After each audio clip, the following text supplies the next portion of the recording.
Welcome to Off Panel.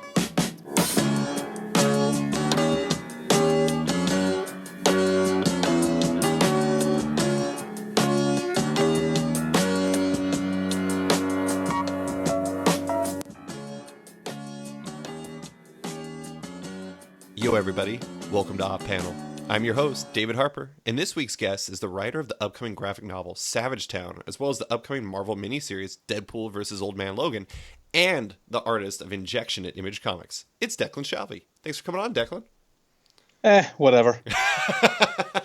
So casual about your extended credit list. I'm a writer now, David. A writer. I know. I don't need this. I don't need this shit anymore. Do you have that on, like, do you have new business cards that say writer or perhaps auteur on them? I've never actually had a business card, so anything I'd put on it would be an improvement. Sorry for that. I listen to your podcast all the time, and everyone's always like, "Oh, you say thanks for coming on." They say, "Oh, thanks for having me." I remember I was listening last time. I was like, "Next time I'm on that show, I was act like I couldn't give a shit." You should listen to Chip Zdarsky's one, because he really threw me off. He was like, "Hi, nice to see you," or something like that, and I was just like, "Oh my god, I don't even know how to respond to that." I'm like, panic. Anyways, but so for the most part, this podcast is all about Savage Town, your aforementioned upcoming graphic novel. I could talk it up. I mean, I've read the first 70 pages of it. It's awesome. It's fantastic. If you like crime stories, it's going to be right up your alley. If you like stories about Ireland, it's going to be right up your alley. If you just like good comics, it's right up your alley. But Declan, I'm going to ask you the question that everyone kind of secretly hates being asked. What is Savage Town all about? Oh God. So I've had to answer that question a few times, and I never know the answer. Basically, Savage Town is a very straightforward crime story, basically, about a guy called Jimmy Savage, who is the head of the small little gang in a city in Ireland, Limerick City. There's two much bigger gangs who pretty much control everything. Jimmy knows his place. Over the course of the book, events will happen which kind of get Jimmy thrown into a spotlight that he didn't necessarily want or need, and as they say, hilarity ensues. I feel like that is a very accurate description of what I've read so far. So is this autobiographical? Are you Jimmy Savage? Oh no, I wish. You wish? Yeah, just the stuff he'd get away with, I don't have half as much as cheek. No, I'm not. It is slightly based off a real crime family. I say slightly. I was originally going to just actually I was thinking I'd do a true crime story, but I lived in Limerick for a long time, and they have they're very I would say insecure, or to be very sensitive about gang stories and being associated with crime gang stories, because they had a very bad rap for a long time when a lot of the gangland stuff was happening, and I didn't kind of want to tap that vein too much by making it real people. Also, as when we announced it on the Image Comics panel in Emerald City, those guys get out of prison soon, so there's no point making about real people. But no, I kind of wanted to. Also, as I was playing with it, I just kind of stories kind of came to me that weren't the actual real facts, and why let facts get in the way of a good story, Mm-hmm. I kind of feel like if you made it a true crime story, it would have kind of put shackles around you and made it perhaps a little bit less fun than it actually is. I would have made me too aware of the real people, and people who were very real, like horrible shit happened. That it was happening when I was living in Limerick. There was a bouncer who was shot. There was where we start? There's just loads of stuff that happened, and you'd kind of be aware of it because it'd be in the papers. But like I had no. I was 17, 18. I didn't really know what was going on. It's only in the last few years where I really kind of did some proper research, and you could see how everything fit together. And it's, it's pretty complex, and it's a very Irish story. It's kind of like, we're crime and small town, kind of like we're small town and urban growth and crime mix. There's this weird kind of confluence, and I thought it was a very Irish story. But yeah, looking at the real true crimes and stuff, I felt it would have made me too worried about what I was doing, because it's such a small, it's not like I mean, I know you could say the same thing for people doing stories about the mafia and all that. It's all about families and whatnot. But especially because it's like right in my back garden, I didn't see a need to kind of like, stoke any flames for like real life people. Yeah. I do think I think one of the things that's kind of funny about where you're at right now is like you're doing Injection, which is like a very fantastical story in many ways. You're writing a Deadpool versus Old Man Logan miniseries, which is very much superheroics, everything of that sort, but also a lot of fun. But I think when I think about you, I think of crime. Like I feel like you're a very person who's interested in kind of street level stuff. I know that like the comic you most would want to work on for Marvel would be like Daredevil, which is basically one of their biggest crime characters. Have you always been a big fan of crime stories? Um, I mean, no. When I was a kid, I mean, I was all. I mean, I think maybe yes, because I like superhero stories, and they're basically Crime crime stories. stories to a degree. They're crime fighters, and those moral things. And as I kind of grew up, especially like stuff I would watch, I would like watch Law and Order, and then that would kind of bleed into Homicide, Life on the Street, and then Oz and The Wire. So the stuff I was always kind of into was always very crime based. And there was a lot of like and a massive Scorsese fan. I love like Goodfellas and all that stuff. I was definitely in film. Yeah, films. I was a big crime fan. Hadn't read a lot of crime comics, but I mean, I didn't really know crime comics. Right. I only really started reading something like Stray Bullets like maybe 3 years ago, because my literacy in comics was very much superheroes for a long time before I ever kind of expanded outside that. So it's only more in recent years I'm trying to play catch up on that stuff. But I think I'm very much. I think the moral fable really interests me, and liking superheroes as a kid. There's black and white, but then the older I got, the greys are what's far more interesting to me now. And I just think that crime stories they live in the grey.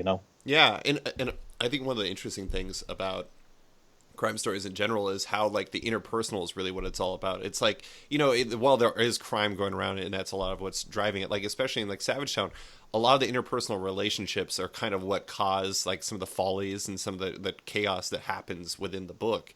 And I love that. I think that's fantastic. But going back a little bit, we know what Savage Town's all about now. What made that a story you wanted to tell? Why did you want to tell an Irish crime story in a place you lived? Uh, you can see I'm really thinking about the answer because of those pauses. I've been very lucky drawing comics. I've got to do so much stuff, and I've been very, very fortunate, be it timing or luck or whatever be my reasons. But things have gone really well. I've always wanted to write and draw something at some stage, but it was never going to be a superhero thing. It was more going to be like a drama thing. And then years later, I'm in this like comic book career of drawing superheroes and whatnot, which is a very different world, but a world I really enjoyed. It was doing Injection with Warren that kind of changed everything really. Especially because we set the first issue, half of it takes place in Dublin, and getting to draw Dublin was like really, really thrilling. It's just a stupid location shot, but I really enjoyed seeing Dublin in like an American. It's like when I read Preacher as a kid, and they had that issue that's in during 1916 in Dublin, and I mean that was amazing for an Irish kid. Anytime I saw Ireland in comics, I always loved it, except when they got it crazy wrong. But so being in a position where like in theory I could make an Irish comic, because there's also like a great like a small press scene in Ireland, and there'd often be like what are Irish comics, and like people could like mention like say Moon Knight or like Will on Spider-Man or whatnot. But at the end of the day, they're not Irish comics. Right. We're very fortunate to be Irish creators who work in the American medium. It's kind of seeing my friend Stephen Mooney did Half Past Danger. There's an Irish character in that, and it was made, it was written and drawn by an Irish guy, and it was released through an American publisher. And it feel to me that was a real milestone, because it was Irish content through a world scope. Much like I think Irish film had a massive renaissance in the 80s and 90s with the General and the Snapper and just loads of like John Boorman films and whatnot. a part of me was like, it's within the realm of possibility where I could actually make something myself. The only thing is, realistically, I couldn't draw it because I'm doing injection with Warren, and I'm perfectly happy doing that.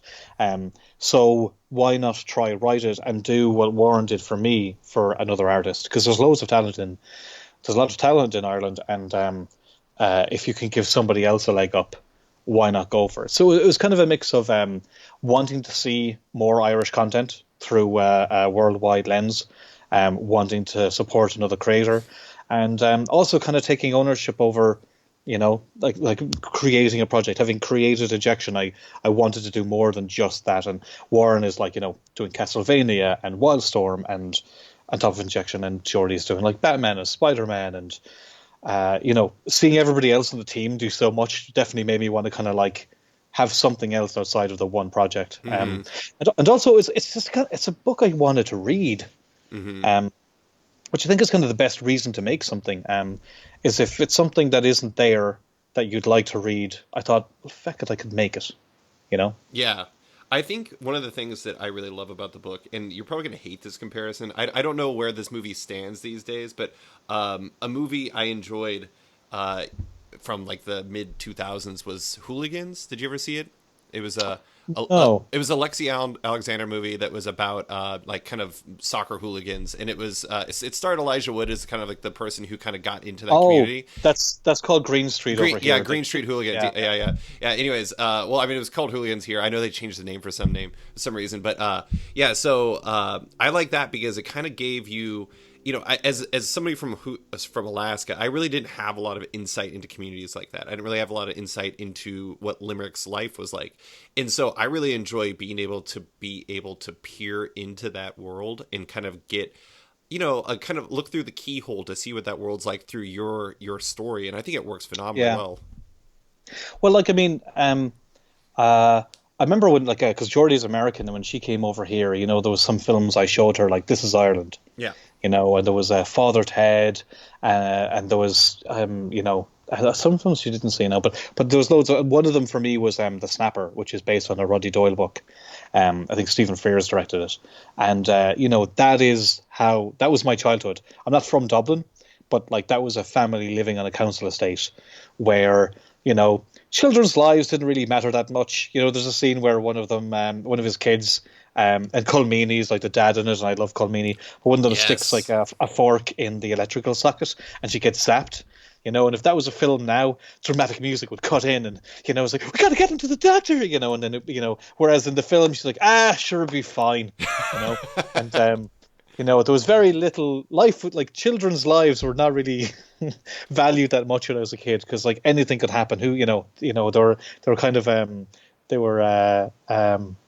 what's the word I'm looking for?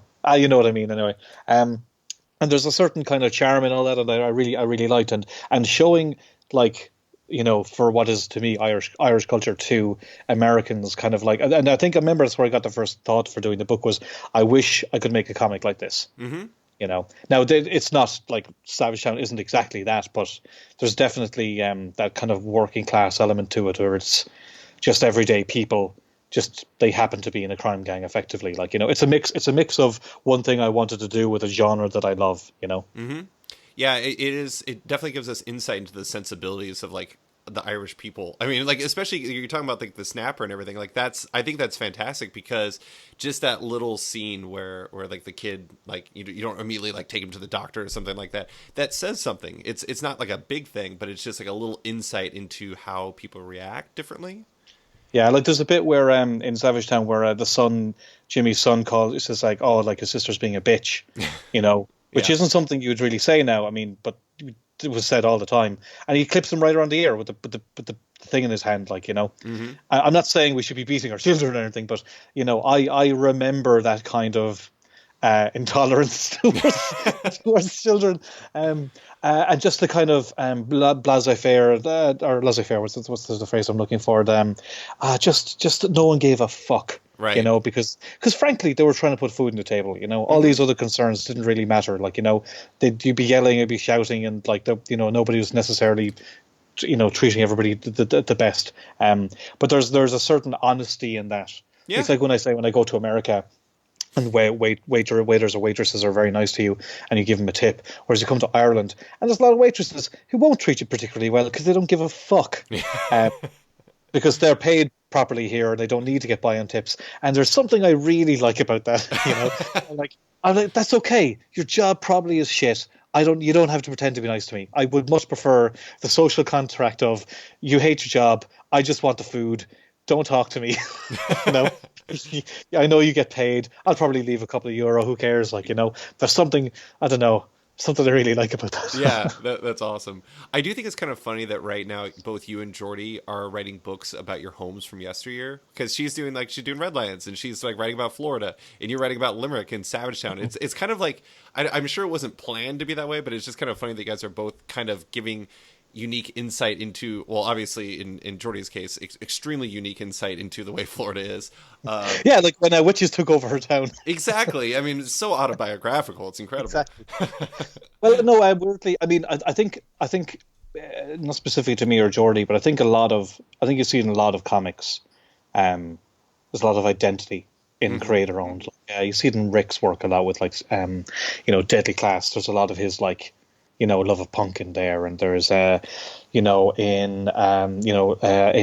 Black Science there's stuff to do with being a father. I think there's a lot. I mean, creators always put that in their work anyway, but especially when you just get to do your own thing, you're definitely going to just kind of maybe go take a few steps back to like where you're coming from a little bit. And what if I do something after Savagetown? I mean, I probably wouldn't. I wouldn't want to do another Irish thing, because I wouldn't want to be. I think kind of Garth did that for a while, where every book he did had an Irish character in it, which I loved as a kid. But I mean, you don't want to be pigeonholed as like the guy who does the Irish stuff, which there's so much of that. But for me, got to remember, I pitched this to Eric. It was it was just a chance on my arm. I didn't know if it would actually be approved. I just thought if there was one thing I could just get off the ground myself, it would be this. And it happens to be actually happening at a very interesting time, like career-wise and whatnot, but which is great. But I think similar to Geordie, it's that kind of. It's like if she's going to make one thing, it was that she feels most important about, what is it going to be about,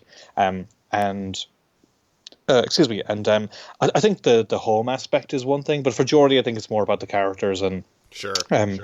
Similar for me, but my home, quote unquote, is more to do with the country than say, a town. Because I'm not from Limerick. I'm from close to where Ennis, which is a town close to Limerick, but I lived there for many years and I've a lot of affection. But it's just more doing a crime story set in Limerick is way more interesting than doing a drama set in Ennis, I would say.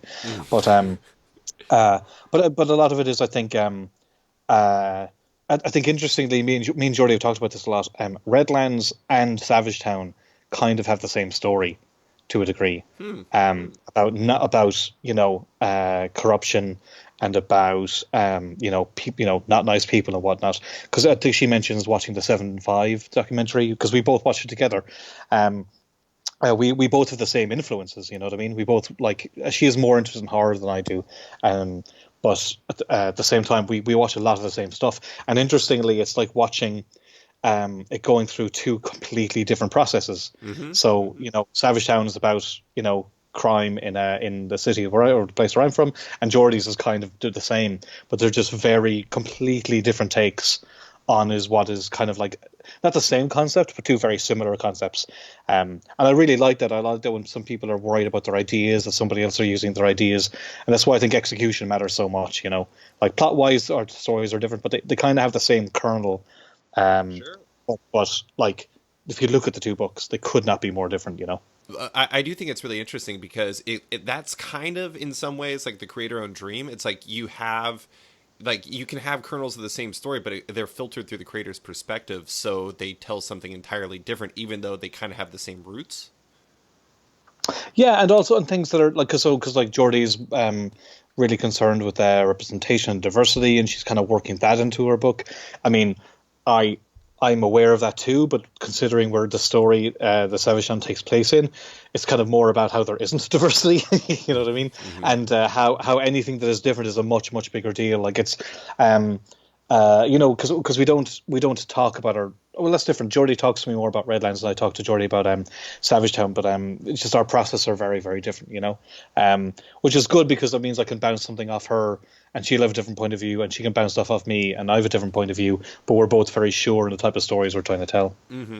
So, what was the development process like? Because I know originally you had designs on it being an ongoing series. Like, how did it develop from, you know, being a kernel in your brain to being what it is, you know, when it's released? Well, I mean, yeah. So I had the idea, and I was like, "Well, I'm not going to fucking draw this thing," because I just knew I wouldn't have the time. I just would not be able to dedicate that much time. It would be a risk for me to not, you know, take like paying work for a while. But also there was the added benefit of like somebody else getting a spotlight, and I thought of I asked some friends what they thought, and I got a few suggestions. But at the back of my mind, I was thinking of asking Phil Barrett because Phil's been around for years. I think he actually spent a lot of time in the small press scene in Canada too. But I met him at like loads of conventions, and he just like draws his own comic strips, and he, you know, photocopies them and has zines, and he self publishes some short story collections. But I mean, I don't think he's got a story that goes past 20 pages. It's all been like kind of vignettes, like snapshots of life or weird dreams or whatever. But I really love this stuff. I think he's an amazing cartoonist, exceptional storyteller. You know, no flashy bullshit. Just like really, I feel like he draws things. I've said elsewhere, like with an authenticity that, I mean, even if I drew it and it was like something I came up with, I still think that Phil makes it feel more real. And I've said this elsewhere too, is that he drew Jimmy's back garden in one of the scenes, and it's my back garden that I had when I was a kid. Oh wow! He didn't see it. I didn't send him any reference, but he's just did such a great job of like he knows the world and he's familiar with all the same touchstones that he without him even realizing it, he basically drew the house I grew up in. Now maybe I'm projecting a little bit, but it's very, very similar. I do want to say one thing I really like about his art is like, I mean, I'm not saying that every artist kind of has like a look for their characters and everything like that, but one thing I really like about him is all of his characters kind of have a different touch that makes them stand out. Like one character in it is there's a pair of characters named Brunch and Inch, and Brunch is like they're younger guys, and Brunch's face is just covered in like acne, and like it makes him stand out, and it's, I don't know, I think that was a very nice touch by him. Well, that's what when you're talking about the process. That was all Phil, because Phil would draw like a scene, and he would such a great eye for characters that I'd be like, oh, that's a great face. I've got to find a story for him. Though, like those two characters were just like Kid 1 and Kid 2 in the first scene, you know. Because I wrote it in chapters. I should take a step back actually. Remind me to go back to that though. Okay. As regards pitching it, I thought of Phil. I thought Phil was amazing, and I asked him at a Top Bubble years ago if he'd be interested. He was like, it seemed relatively interested. So we had a chat. You know, American comics aren't things he knows really well. He's more a graphic novel guy. But I was like, you know, I knew how monthly comics work because I've done it for so long. I've been doing it on Injection. So I pitched it as an ongoing. Phil did a sample page. I wrote a sample, the first few pages, and Phil drew them, and Clayton lettered them, and Jordy colored them. Pitched it as an ongoing, and Eric Stevenson said, "How do you feel about doing it as a graphic novel?" And I basically said, "Look, if you're going to publish it, I'll make the fucking thing a set of napkins, like whatever you want, like." Admittedly, I was disappointed because I don't know graphic novel, like I don't know how they work as well, you know. I know them as trade paperbacks from a production standpoint. I've never made did two graphic novels when I was starting out in the UK market, but I don't really have much experience in making them. You know what I mean? And I knew the machine of monthly comics, so I was like, oh crap. But I have to say, all things considered, it actually worked out for the better because while working on the book, a lot of things have ended up being fine-tuned. A lot of things that maybe I've written scenes that are direct responses to what Phil has drawn, and the reason I can do that is because the next chapter, you know, we're not racing to get it to the printer after we've just done chapter 1 or chapter 2. You know what I mean? We have the time to look over it all. Or I remember there was a page turn that Phil noticed wouldn't work, so we were able to kind of add 2 more pages earlier on, and little things like that. It ended up being a really good way to kind of fine tune the body of work rather than just kind of like pile out a monthly book. So I'm quite happy about that. But going back to what I was just saying, as regards character, um, Phil drew those two characters, and I love them, so I brought them back for a scene, and then I brought them back for another scene, and other characters have shown up just from these like really funny faces Phil drew. So in a weird way, while I thought I was just going to write a quote unquote graphic novel, and Phil would draw the quote unquote graphic novel, every chapter written is a response to the art produced from the previous chapter, and it's kind of been a weird kind of back and forth, like a reaction to what Phil's drawing, and it's been strangely collaborative in that way that I wasn't expecting. Mm-hmm. Yeah, that is one interesting thing. Is like you mentioned, episodic. It feels episodic still in its own way. Is that kind of like a remnant of when you thought it was going to be an ongoing, or like how did it end up kind of feeling that way? I guess It's just how I'm used to working, like I mean, it was going to be chapter one, break, chapter two, break, chapter three, break, because that's how I'm used to working. And also, if you read a novel, there's chapter breaks. yeah. If you're watching if you're watching a box set, if you're watching a series on DVD, they're broken into episodes. So I have no problem thinking the episodic format. I will say I actually was listening to your podcast with Nathan Fairbairn recently about how he put the collection for Ring of Lake of Fire as just pages. And I remember I was like, oh crap, because I was thinking I would break and have a visual in between. Mm-hmm. Because in Injection we have those, but we have cover artwork to do that. And I just kind of looked over it all and realized I don't really need a break. Mm-hmm. And I'm very, very wary as well about the fact that Savage Town isn't, it's not a trade paperback. It's published in that format, but it's not been previously in issues. I want to make sure that it reads like a graphic novel and not reading like a trade, Right. not not a second version of something, but like the original version. So, a lot of that is to do with like I'm going to make sure there's extras in it, because I feel that extras in graphic novels make it feel more like a graphic novel, Mm-hmm. and just the production values too. I'm just I just don't want it to read like a collected comic book, so I kind of put everything together how it was looking and decided to actually just get rid of the chapter breaks and print it all in one go, because I really do want it to feel like a consistent story, regardless of the fact that I wrote it in episodes. Mm-hmm. I don't think it necessarily needs to be read like that, Yeah, I don't think there's any like there's no negative to it feeling episodic. I actually feel like that kind of works better because of that, even without the chapter breaks. I do think it's really interesting how different seemingly the approach is for you doing it like this, like doing it as a graphic novel, like how you have to think about things like that, about should there be a chapter break, should there not be a chapter break, all those different things. But I want to give you serious props, because I think my favorite part of the entire book involves the first chapter break. There is one there's like the title break, and there's one like a 1-page mini comic effectively that kicks off the entire thing, and it's like there's like it's like a tone setter unto itself, with two young guys on a playground just discussing something that happened recently, and it is. See, wait, hang on. Your favorite bit is the first page? No.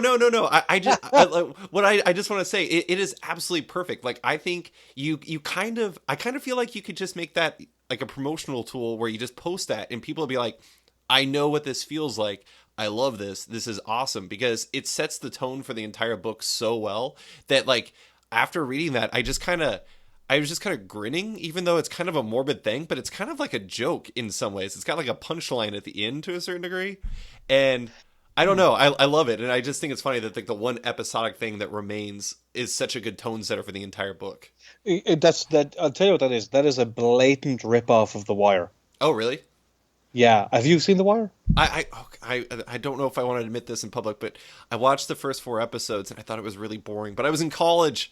Don't judge me. You know what? I remember being the same way when I first started watching it. I would stick through with it. Any fans of The Wire would know the Snot Bookie story from the very beginning, which is I'm not going to tell you what the bloody thing is. Watch the show, but effectively, if you watch the series and you kind of go back to that scene, it kind of says what the whole story is about in a way, Mm-hmm. And not that I'm saying that is exactly what that first page is. I just kind of wanted a primer. I wanted to, in one page, get the tone of what the book is, and that and you don't see those characters again. Right. They don't matter, But what it is a portrait of Limerick, in good and bad, and I just wanted to put you in that world straight away and then bust open into that double page spread, basically. Especially because was that gonna? I don't think it was in the pitch. You know, it wasn't in the pitch like that, but that first page was in the pitch. And then when it was approved, I had to kind of change the structure of it a lot. So the pitch pages are all totally different, except for that one page. I just really felt I nailed kind of what the book was in that one page. Yeah. So then Phil redrew it. Because I'm just let's just use that page, it's perfect. But Phil actually ended up redrawing the page to make the kids a little older, I think. But but it just worked. Nobody fought me in it, but I just remember feeling like this is just the best way to start the book. So weird. Like I totally forgotten that actually. What's that? I totally forgotten about that first page. It's just it's the first page drawn for the book, and it's still there, you know. Yeah, it reminds me of like a sitcom cold open, where it's like it's setting the tone for everything that's going to happen after it. Which I'm not trying to say that Savage Town is a sitcom. I mean, it is. It's an amusing book. I mean, like at the same time, it's not like it's a little bit everything. It's like it's a crime book, and it's got serious personal stuff, and it's also kind of funny, and it's got a little bit of everything to it. And I think it's such a fascinating tone setter for it, because it kind of in one page kind of encompasses all of those things. Yeah, I mean, because you know we've talked about crime and whatnot, and it is a crime story, but at the same time, like I just can't not write jokes. Yeah. No, don't get me wrong. Sorry, I don't want to say joke because I don't see myself necessarily as a joke writer, but you know, like I have a friend and his mum died a while ago, and the first time I saw him afterwards, he was making jokes about it. You know, there's just such that's just such an Irish thing to me, like, you know, resilience through humor. Yeah, very much so, like, you know, or, you know, like the too soon thing, you know, like, I mean, too soon isn't a question that's asked out here. Right. You know, you just kind of go with the joke. Not to get too personal, but there's a very emotional moment a while ago when I met my estranged father, and in the back of my mind, I just had a joke I wanted to make, which was not the time to be making a joke, but by God, I wanted to make that joke so much. I think I always feel like, and I really love that quote by Joss Whedon where he says, like, you know, make your story dark, make it miserable, make it depressing, but for the love of God, please tell a joke. I can't not help but not like have something funny happening at some stage. You know, I feel humor punctuates drama so well. And like I was saying with that bit in the Snapper, you know, the kid, you know, sticks a fork in the electrical thing, and it's not a joke. It's just a funny thing that happens in the story, and I definitely wanted that. Somebody told me when they read Savage Town that they laughed out loud, and I thought that was the best compliment I could ask for, because like humor in comics is so tough to really nail. You know, you can have things that are like quote unquote funny, but you know, it's so much about time. Comedy is about timing, and comics is about timing too, and it's a really you know, I love depressing stories. It's very easy to tell a depressing comic book story because it's shadows and mood. Having a funny moment really hit is tough. So that was kind of a challenge, because I'd like to think I'm funny, but I've no idea if I really am. So that was tough. But you know, I didn't want it to be too jokey at the same time. There's a balance of like trying to tell a proper story that treats the subject with proper amount of seriousness. Like a lot of the book is kind of how, especially it's not the same as the press in the States, but like if somebody is caught for rape or murder or whatever it is, here on the newspapers will be like vile monster goes to prison, whatnot, you know. I know it sounds very like hippy dippy of me, but I kind of have a problem with how we demonize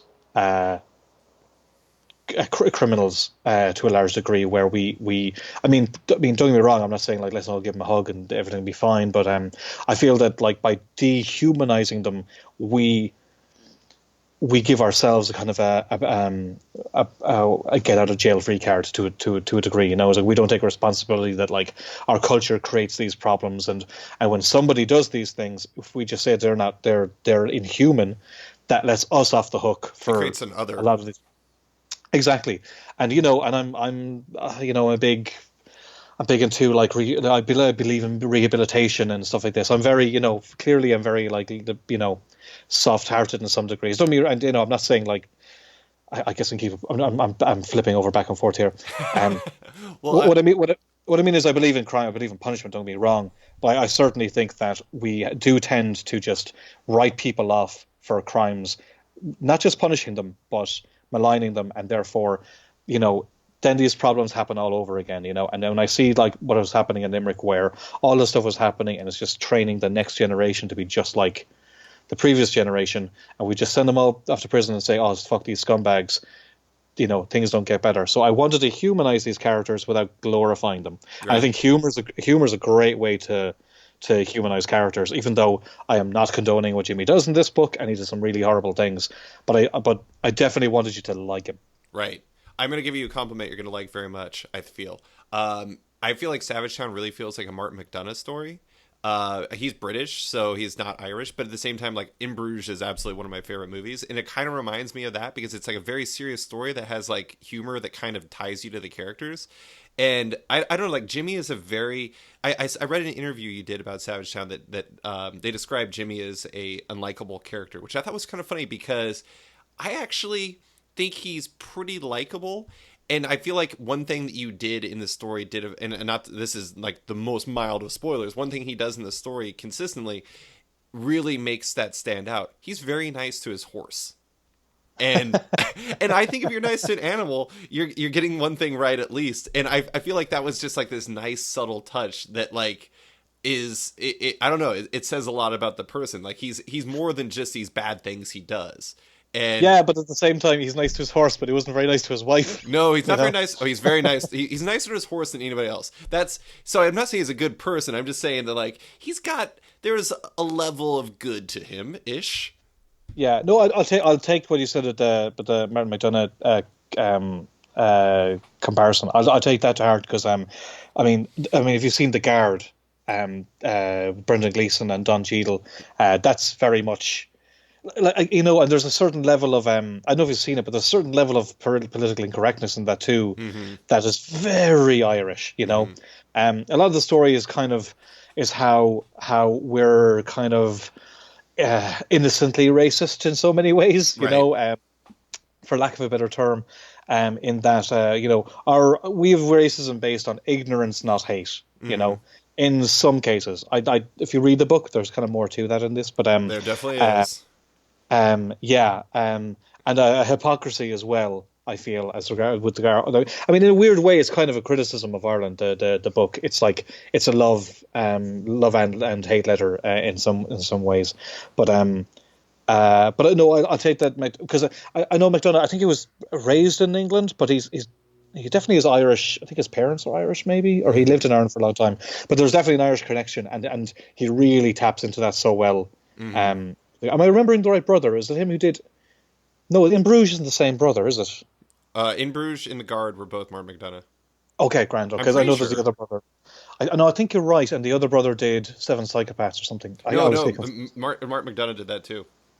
bollocks. I'm going to look that up. So, but anyway, effectively that tone, like there's sentimentality and also massive bitterness. It's again, I've seen it in film happen a lot, and I love those films. Haven't seen it in comics. Oh, I wish I could make a book like this. So, like the fact that you're saying these things means that I whether or not the book is good is entirely the question. But at least if it's getting that kind of aesthetic across, I'm very, very happy. Yeah. Well, so I want to talk about your collaborators a little bit. We've talked about Phil already, but you have Jordi Belair coloring the book, Clayton Cowles lettering it. What made them the right fits for Savage Town? They were available. Oh God, I hope Jordy's not hearing that. She's not going to listen to this. She's heard me waffle on enough. No, well, frankly, from a careerist point of view, from a purely marketing point of view, especially when we're putting this book together, I hadn't written a goddamn thing, so nobody knew me for writing. Phil is effectively a complete unknown, so might as well, like, our names really mean nothing on that book unless I'm drawing it, which I'm not. So Geordie is, I would say, probably the most recognizable name on that book because she's won 2 bloody Eisners, Also, I mean, I know people pick up Geordie's books because she's coloured them. I, I the colorist on that book is the most marketable part of it in a weird way. It's not something you'd hear a lot, but it's true for some books. I definitely think it's true for this book. I think if you've got a question mark over me writing or a question mark over Phil, because you don't know his work, if you see Jordi Belair coloring it, that might be the third thing that just tips you over into I'll pick it up. Same with Clayton. I mean, Clayton. I know Clayton for years from working at Marvel, but like he's just developed this amazing like portfolio of work and creator owned, doing amazing books like Wick and Divine, and he did Zero with Geordie, and what the hell else is he doing? I know he's doing Batman right now, but like he's been doing phenomenal work. He did the Vision as well, of course, yeah. Like I can't keep track of all the great books that he's done, and we've known each other for a long time. We don't get to work together a lot, so there was an opportunity to work with a friend who I knew would do a great job. And also Clayton's been to Ireland, and importantly Jordi lives in Ireland, so like the stuff that if I could give this to another colorist, they wouldn't really know what the hell I'm going for, but Jordi knows the films I'm talking about. She's been to Limerick, she didn't like it, but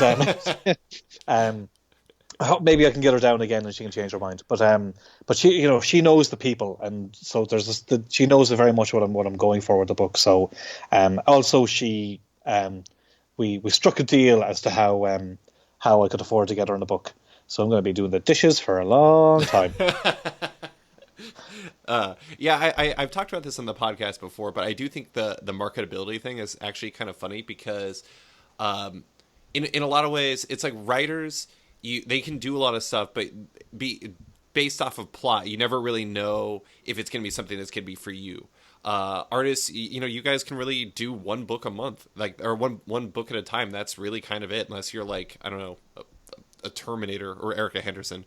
Yeah. And then, but for like colorists and for letterers, and even to a certain degree editors, it's like they actually kind of develop a brand. It's like they take on projects, and you can trust them because like they're only taking on the projects they really want to do, so that project is going to be good.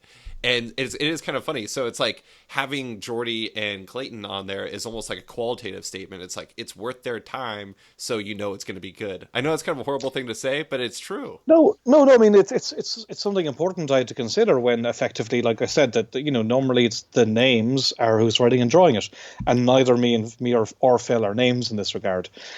Again, if I was drawing it, maybe that's something I could bank on, but I wasn't. So Jordi's name and Clayton's name underneath it. It's the same on Pretty Deadly. It's the same on Zero. It's the same on Vision. It's the same on singly, yes, but also together, those two are you associate their names together in a lot of ways. I mean, not necessarily. No one's going to go like, "What, Jordi? No, Clayton? Fuck this." But I think if you're trying to, like, I did a retailer conference recently with their retailers who don't know anything about the book. It's really hard to sell Savage Town to people who haven't seen it. I think the best way to get people to read to buy it is to actually read a chunk of it, and I think you'd want to read more. Mm-hmm. But if I've got to deal with like somebody picking it up off the shelves, I need every possible reason. Like I could have had an Irish colorist on it, mm-hmm. and I could have had an Irish letterer and made it like 100% like this is about Ireland, rah. Mm-hmm. But at the end of the day, there's nobody. There's some Irish colorists who are making a name for themselves for sure. None of them are as big as Jordi. Mm-hmm. And I had the advantage of Jordi knowing Ireland. Same with letterers. There's no letterers in Ireland that do the work at the same quality as Clayton and know how image work. That's another important thing to consider, is that Jordi and Clayton, from a production end, know how to put a fucking image book together, because they do it like pretty much once a month. The two of them are putting at least one book for away for image. That's and the same thing with having Emma do design. I would have liked to have maybe hire an Irish designer, but at the same time, Emma did amazing work on Cry Havoc. I'd love to see a woman do more design work in comics, and she knows how to put an image book together. So there's some things I thought, well, here's making it Irish, but at the same time, how can I make it the best possible product that's going to work for the purposes I need it to and benefit everybody, you know? Yeah, and it also decreases the learning curve for the project overall. It helps a lot to have them in the process. But I want to talk about. I know you've been asked about this probably a fair bit already. I know you were asked in the previous interview that I read involving this. But the language is, of course, going to be something people talk about. Oh, yeah. I'm gonna make a comparison that may sound insulting to the Irish people, and I apologize in advance to all of my wonderful Irish listeners.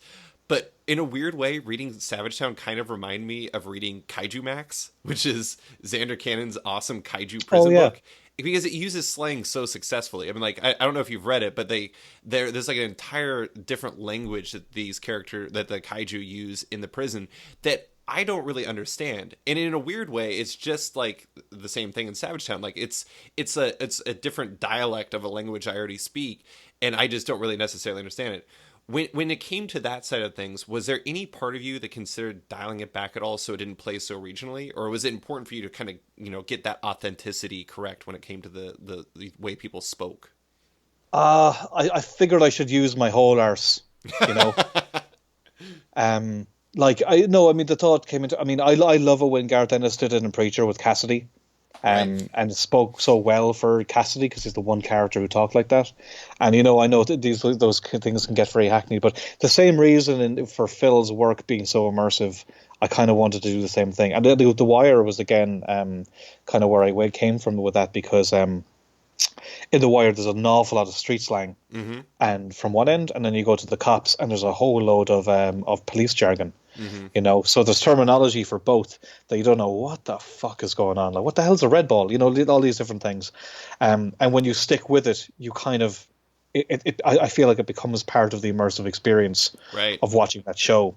It takes more investment, but ultimately more rewarding. And that's kind of what I wanted to do with Savage Town. Admittedly, I think it being a graphic novel again works in our favor because I remember I read one book Vertigo did a while ago, a good few years ago, and there was it was this future book, and there was all this slang, and oh god, it was fucking insufferable. I just got sick of it straight away, and I never bothered reading another issue because it just pissed me off. Thankfully, because this is a graphic novel, if you buy the book, you're fucked. you're gonna you're You going already to bought it have to. all. Exactly, but I don't lose you after 20 pages when I give you an excuse to not come back. So I feel by the time, maybe not 20 pages, but I think when you're 30 pages in, though, you're in. And yeah, you get into it again. It's part of the immersive experience, and had the benefit of having the reader's attention once that contract of you've bought it happens. You're always free to read it, but I think if you pay the money, you're going to read the thing. And I think by the time the book's over, you'll have totally adjusted. I mean, I did pare it back in some places. You might have heard this elsewhere, but in that first page you mentioned earlier on, Mm-hmm. there's a story about how she beat him up or she threw him down the stairs. I can't remember now, but the original line was that, oh, she fucked him down the stairs. In Oh. Ireland, meaning she threw him down there. But when I had it, when it was letters and everything, Geordie kind of go, Geordie had to say, you need to change that line. I was like, but it means, she's like, I know what it means, but this is your very first page, and that means something completely different to an American. You do. Now when people think that his mother had sex with him down the stairs, I was like, okay, that's a fair,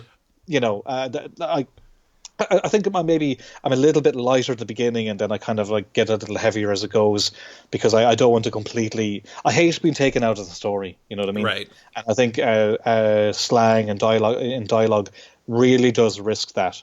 But I think I kind of worked it in a way where like there's there's I think a term for police or something. I can't remember. There's another term I used earlier on. I remember Clayton said, "Oh, it's different later on." In the book later on, and that was a conscious choice again to have the reader know what the hell I'm talking about. Mm-hmm. So when I talk about it again, you're in with the slang rather than be confused by it earlier on. Mm-hmm. No, I actually think it's really smart because another thing that Kaiju Max doesn't do is they never actually really translate what any of these things mean. So it's like you kind of just have to start filling in the blanks yourself. And I actually think that challenging the reader in those ways actually makes for a better reading experience, or better experience like, in The Wire and things like that, because it makes you feel part of this world. And I think that's really important. I do think that change on the first page was probably a good idea, though. Yeah, I think so. Well, like again, I think like a book needs an identity. I don't want to read a page. If you put a page of Paper Girls into the middle of Saga, you'd notice it. Right. Not just art, but like various reasons. There's aesthetic reasons. I feel like a book needs to have an identity in order for it to really feel like a proper body of work. So anything that makes it stand out is good. It just needs to be, and I'm a big fan of like being experimental, but I'm also a big fan of just fucking winding your neck in and telling a solid story. Some artists go crazy with stuff. I mean, they just need to there's a level of proportionality of being experimental. So push it, but don't be afraid to rein it back in a little bit because you don't want to lose the reader. Once you lose the reader, you've failed as a storyteller. But they've already bought the graphic novel, so who gives a shit? Exactly. Fuck them. In your face. I love that you actually explained why you were doing that by using winding your neck in, which is something I've never heard before. Actually, that's actually speaking of a slang, it's one of the first time I ever went to Belfast. And I saw the British flags everywhere, like everything painted like red, white, and blue, and I'm thinking, am I in France or something? But I was having breakfast, and this guy from this Belfast guy comes in and is like, "Oh, wind your neck in." I was like, "What? What the fuck? Take it all!" I thought he was robbing me, but it just means like, how's it going, Sure, or sure. what's up? But Jesus Christ, big Belfast guy yelling that at you first thing in the morning confused the hell out of me. But yeah, like check yourself, I guess is what I mean there. No, I know. I just thought it was a kind of funny and fitting thing to say. All right, so I just have a couple more questions about Savage Town. I want to ask about the thing that we don't see as readers, which is the full experience of putting out a creator-owned book. Have you've done it with Injection, but it's a little. I mean, let's be real. It's a little bit different when it's kind of like your baby. Have you been surprised at all about how much of this project has been anything but writing it? Man, the project's been pretty much everything but writing it, to be Right. honest. Um, I mean, it's 5 chapters, so I mean, even if I spent a week writing each chapter, which I didn't, I probably, first chapter I think I did in like a day, and the second chapter took 2 weeks. Like it was up and down. I think the first chapter I was so ready to write it, I just got it out there, and then the second one was much more challenging because I was trying to solve problems, and so it was tough. But let's just say it took 5 weeks to write the 5 chapters. Mm-hmm. I've spent pretty much every morning for the past year and a half doing Savage Town stuff, be it like reaching out to designers and then talking to Emma, or like checking where Phil is on pages because Phil hasn't done a book this long before. Hiring an editor, making sure the editor's paid, talking to Sebastian, him trying to make a schedule, and me making sure I'm getting writing done while balancing all the other projects, and talking to like lawyers, and what was the last thing I had to do about it? Sending stuff off to retailers and retailer conference. Like there's been something to do for Savage Town every day. It's slowed down Injection. Not the right. I mean, the writing to a degree, but so much of it is like losing a couple of hours every day to contacting Image about something, or talking about paper stock, or I actually enjoy it. I do like that aspect of like making it, and what are you going to do, and how are you going to market, and all this stuff. Trying to arrange signings, that's something I want to do. I want to have a big event in Limerick for the last like signing I do for it, but I don't know when that's going to be. So I'm trying to, but of course the main thing now is we're literally finishing the book in the next week. So, wrapping it all up for the printer and stuff, that's a priority right now. But there's all these other things. And, I also happen to draw comics for a living. Right. So it's been a slog, I have to say. Like, it's the project management aspect of writing, quote unquote, writing a book, has been it's been arduous. But I know when the book is done, it's going to be worth it all, and it's going to be satisfying, Yeah, no, it's been a lot of work I couldn't have foreseen. So I definitely have more respect for writers because of it. I will still say though, drawing is harder. Even with the hours every day, it was funny because I actually kind of Yeah, thought because I get paid for those. that's true. You know. That's true. I kind of thought that you would enjoy the process to a certain degree. I don't know. It kind of seems like something that you would enjoy. I don't know why I thought No, that. no, I do. No, I definitely did enjoy it. It's just what happens is over time, It the grinds. losing, like, yeah, time is such a precious resource for an artist. It's the difference between a page having like a background or not sometimes, Hmm. and just losing a little bit over a period of months, it just becomes a bit of a grind. Like not being able to concentrate on one thing, I'm kind of pulled in a few directions often. That is the downside. Actually having those discussions and talking about it, actually, if no problem, I'm really interested in it. Um, talking about the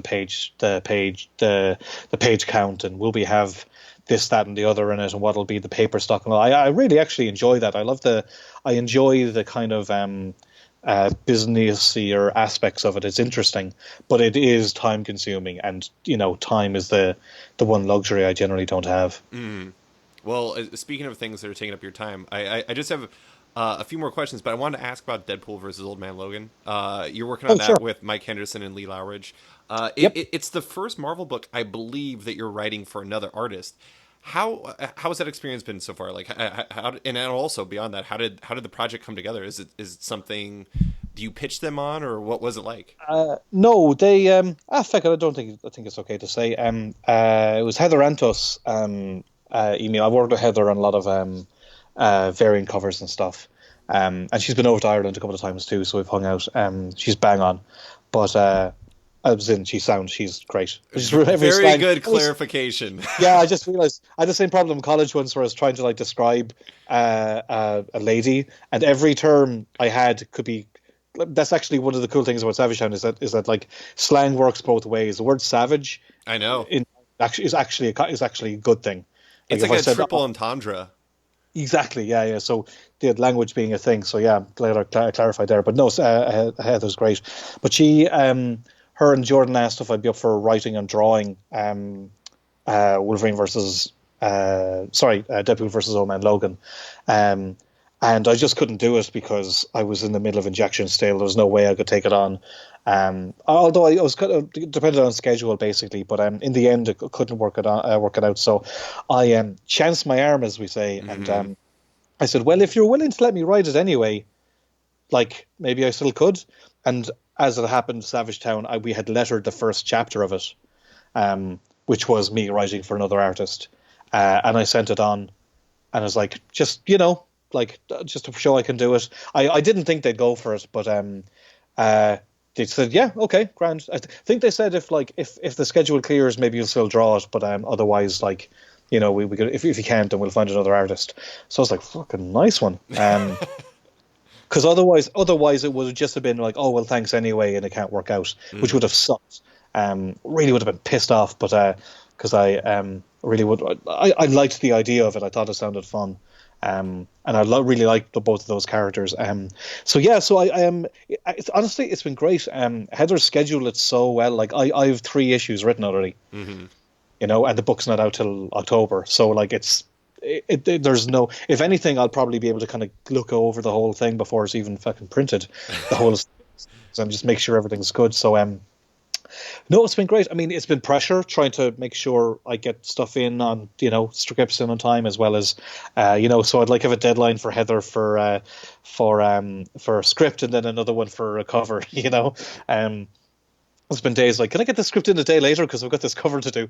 But no, it's worked out really well. I have to really credit Heather for I think, without it being such a good schedule, it might have been a lot more stressful. And I mean, it is. I am terrified that everyone's going to hate it, of course. I'm really But excited for people to see Mike Henderson's art in kind of that vein because he yeah, is such a good artist. I quite selfishly, I'm like, well, if I'm not going to draw it, I need somebody else to make me look good. Uh, so I mean, I asked for Mike actually because I knew he'd finished Nailbiter, and I think he's fucking excellent. Hmm. And especially, I would really wanted a Deadpool project to do for somebody else what it did for me, which Hmm. has put me in a much bigger spotlight. Before did a lot of stuff at Marvel, but when I did Deadpool is when people, like, I think was the first big book I'd done. Um, Was it the good, the bad? Was it the good, the bad, and the yeah, ugly?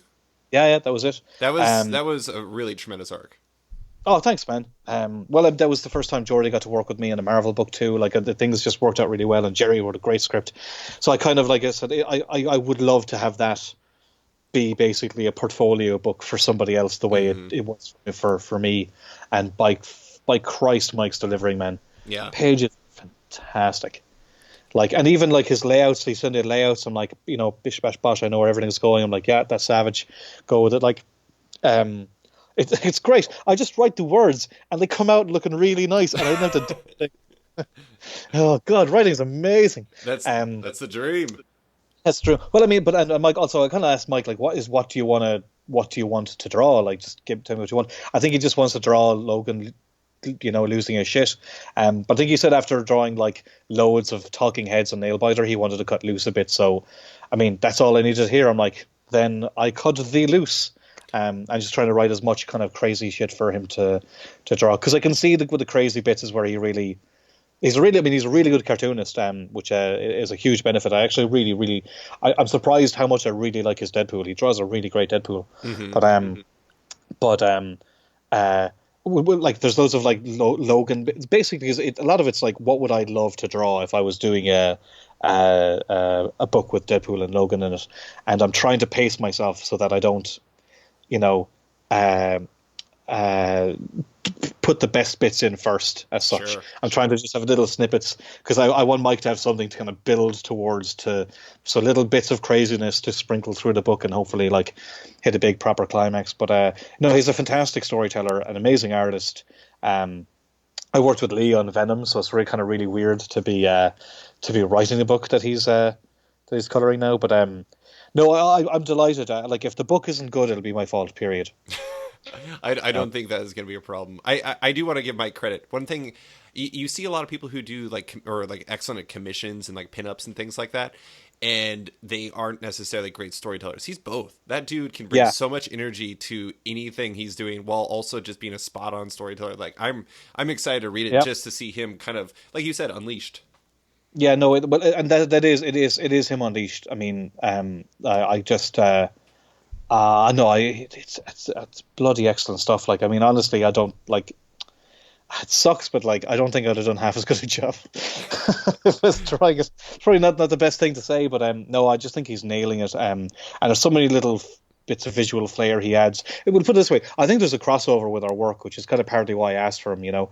As regards, like, he works on paper and he uses ink wash and stuff. But I mean, he's such a different kind of artist as regards his cartooning and kind of character moments and stuff. And there's little bits here and there. I'm like, oh, that's lovely. I never would have thought of that, because it's interesting, because it's already in my head because I wrote it. I have little visual things in my head, so it's interesting to see where, as artists, our Venn diagram, meets in the middle, and where it doesn't, Yeah. But there's been no. I mean, I think we both have the same visual sense of storytelling. So it's been like, I was expecting him to be asking me loads more questions. I am always asking Warren loads of questions on Injection, but like, there's been little communication because it's not necessary. Like, he's just handing in the pages, and fucking every week, bang, bang, bang, he's handing pages in. Like, the guy's like a robot. He's like the perfect professional, doing great work completely reliably. That guy should be employed for the rest of his life. Absolutely. I did want to ask about, actually, this is a question from a patron. Christopher Carter wanted to know about your experience collaborating with other writers, like particularly like Warren Ellis, how that's influenced your own writing. Do you feel like that's kind of changed your approach with projects like Deadpool versus Old Man Logan or anything like that? Or do you think that you try to separate yourself from the writers you've worked with in the past? Well, thanks for not just asking what's it like working with Warren Ellis, because that's not a question I get all the time.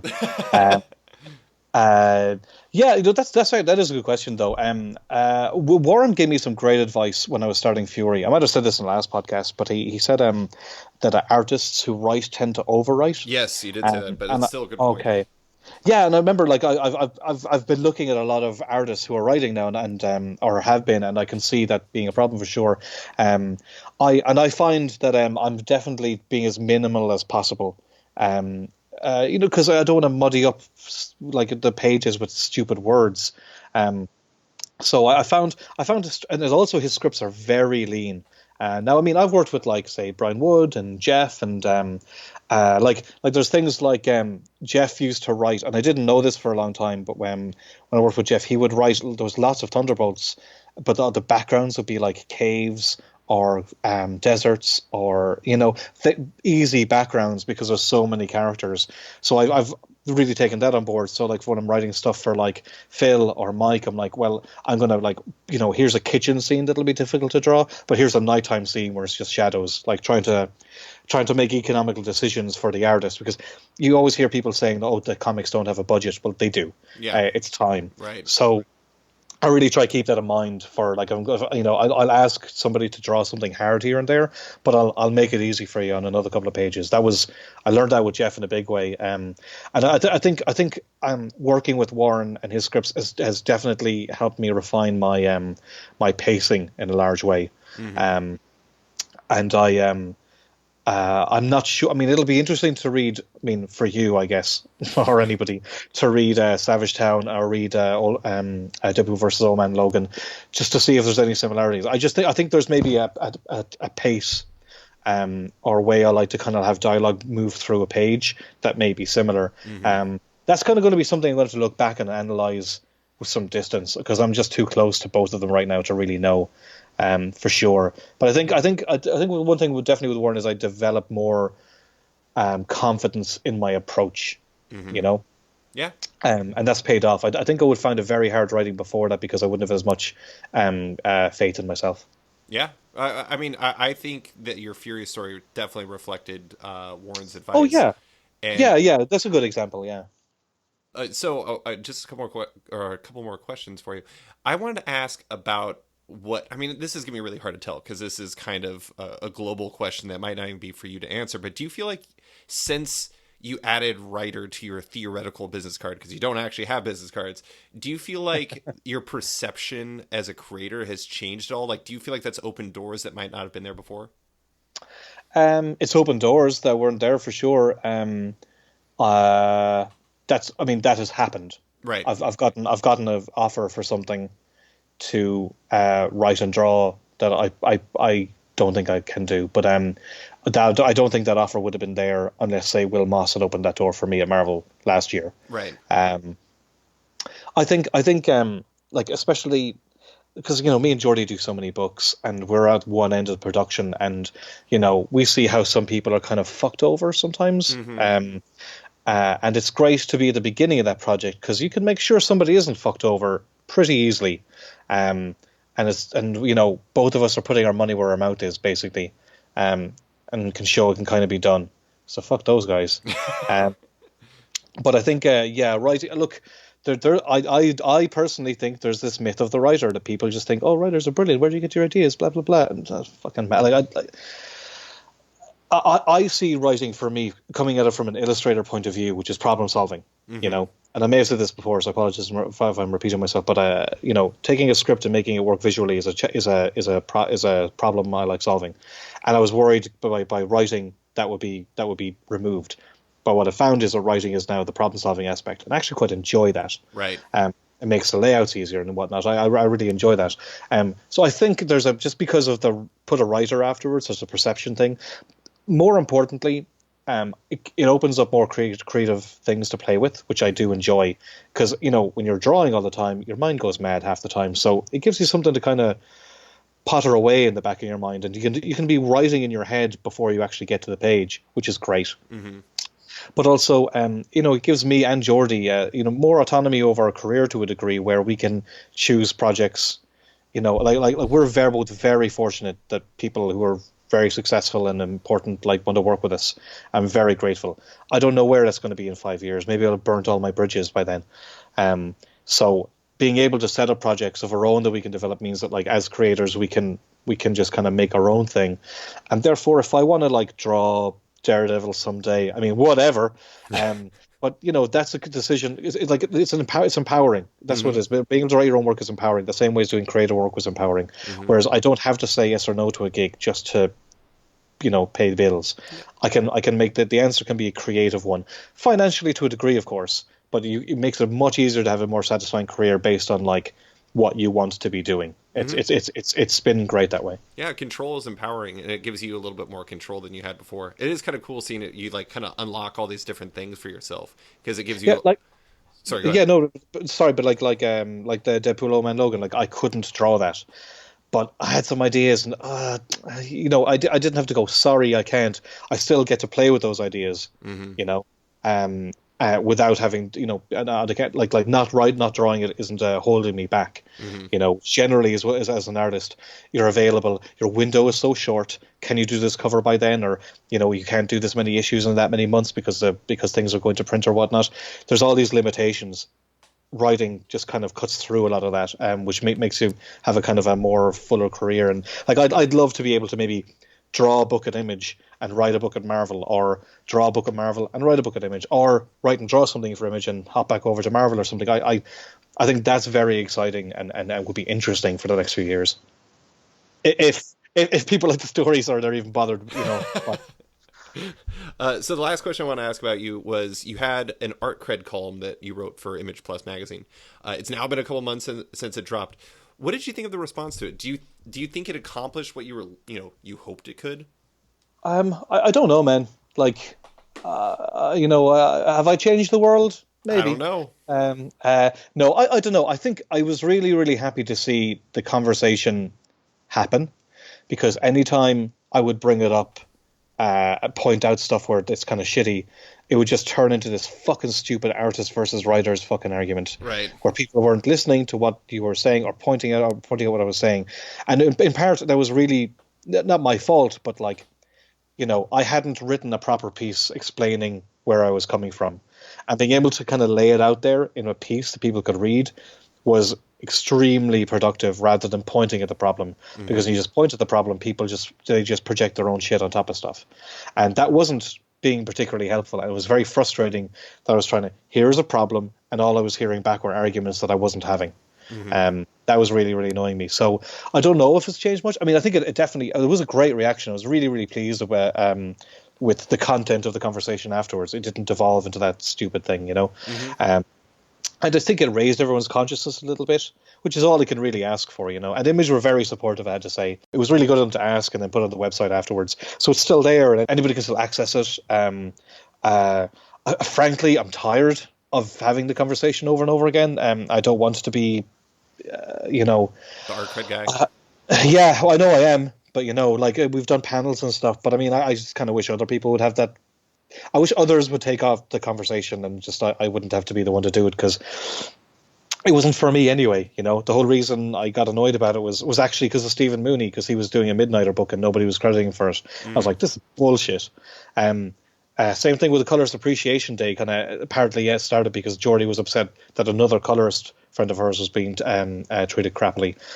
I'm fine. Geordie's fine, but we say this stuff because we wanted to be good for everybody, and instead of just yelling at each other and being shitty to each other, having a constructive conversation can only be a good thing. Absolutely. Well, Declan, that's all I have for you. Thank you so much for coming on and talking about everything. Savage Town is coming. What day is Savage Town come out? It's out. Oh crap! It's out September 23rd. 23rd. And there's a question mark there. I can't remember. I'm sorry. I will post the right thing in there. But thank you so much for coming on to talk about it. Everyone, buy Savage Town. Read it. It's awesome. You're gonna love it. But thank you so much, Declan. Thanks, man. Thanks for listening to this week's episode of Off Panel with writer-artist Declan Shalvey.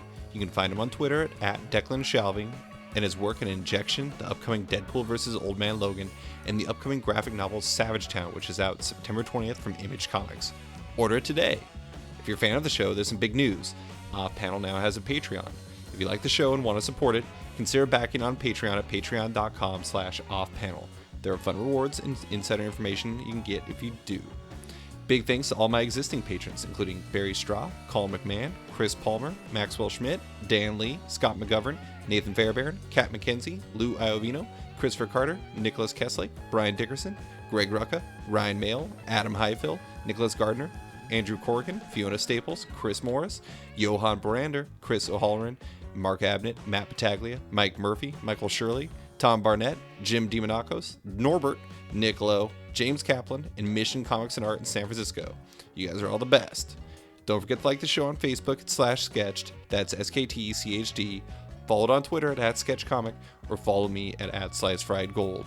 Want more from Off Panel? Subscribe on iTunes or Stitcher and give the show a rating or review while you're at it. Quick thanks to the band Wolfpack, whose excellent track Outro from the album Volmilch opens and closes the show now. Give them a listen as they're totally rad. Thanks for listening, and tune in next week for another episode.